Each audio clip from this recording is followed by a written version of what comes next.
Halo badminton lovers, legenda tunggal putra Malaysia Lee Chong Wei telah berlatih di bawah banyak pelatih dan mendapat manfaat dari masing-masing pelatih. Namun, Lee mengatakan bahwa pelatih terbaik dunia bahkan tak dapat membantu seorang pemain jika pemain itu tidak mau bekerja keras. Tim tunggal putra nasional Malaysia telah kehilangan salah satu pelatih mereka menyusul keputusan James Chua untuk bergabung pada Republik CSKA sebagai pelatih kepala mulai 1 Oktober. Saat ini, hanya Hendrawan dan Tay Seu Bok yang tersisa untuk mengasuh tim tunggal putra nasional Malaysia. Namun, masa depan kedua pelatih itu pun tidak pasti, karena Direktur Kepelatihan Asosiasi Bulu Tangkis Malaysia atau BAM, Reksi Mainaki, dapat mengubah susunan pemain. Reksi dapat melanjutkan dengan Hendrawan dan Tay yang telah lama mengabdi dan memberi mereka mandat jangka panjang, atau ia mungkin hanya merekrut wajah-wajah baru untuk memperkuat tim yang melemah. Sambil mengakui pentingnya memiliki pelatih yang baik yang memahami para pemain, Lee mengatakan bahwa tanggung jawab berada di tangan para pemain untuk menang atau kalah. Kita bisa memilih pelatih terbaik di dunia seperti Tang Shenhu atau Limau. Tetapi jika para pemain tidak mendengarkan mereka dan tidak bekerja keras, kesuksesan tidak akan datang, kata Lee, dilansir dari The Star. Lihat saja Victor Axelsen dari Denmark. Tahukah Anda siapa pelatihnya? Dia adalah ayah mertuanya. Tetapi Victor yang melakukan sebagian besar pekerjaan, dia tahu apa yang dia inginkan dan mencurahkan darah, keringat, dan air matanya untuk itu. Saya pernah mengalami kram saat berada di bawah pelatih Misbun Sidek. Saya menahannya, saya tidak mengeluh, atau meminta manajemen untuk mengganti pelatih.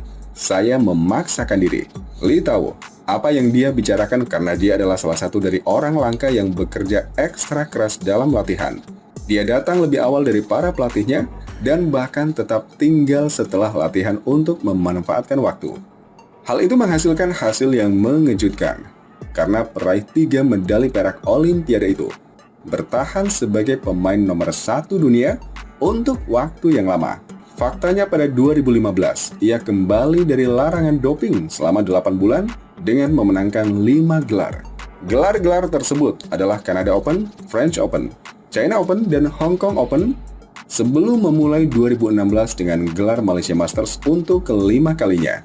Saya tidak duduk diam selama larangan itu, tetapi saya berlatih keras sendiri. Saya bertekad, dan ketika saya kembali ke turnamen, saya siap. Dari luar 100, saya meningkatkan peringkat saya dan mendapatkan kembali posisi nomor 1 setelah kemenangan di rumah sendiri, ucap Lee. Saya telah melalui perjalanan yang penuh gejolak, tetapi saya menjalani kehidupan yang lebih baik sekarang karena semua kerja keras yang telah saya lakukan. Tanpa sesi pelatihan yang konsisten dan berkualitas, seorang pemain tidak dapat bertahan di puncak untuk waktu yang lama. Ini bukan hanya perjuangan di Malaysia, tetapi juga masalah global. Tidak heran jika Anda tidak melihat banyak pemain sering memenangkan gelar berturut-turut. Mereka menang di satu gelar dan terus kalah di gelar lainnya.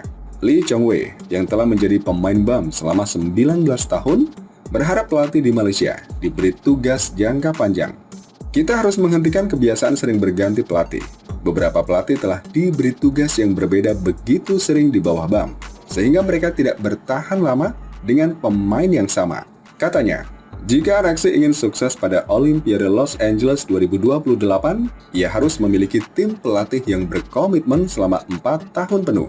Sementara itu, Lee bangga melihat pelatih Malaysia berlatih di luar negeri seperti James Wong Chung Han di Hong Kong, Jeremy Gan dan Tan Kim Her di Jepang, kemudian Chin El Hui dan Fontus Indramawan di Australia, Lim Pek Chia di Singapura, dan Iskandar Zulkarnain di Irlandia. Tren ini bagus untuk Malaysia. Saingan kami tahu kami punya bakat dan terampil. Itu akan membantu mengembangkan permainan, kata Lee, yang masih belum siap menjadi pelatih nasional.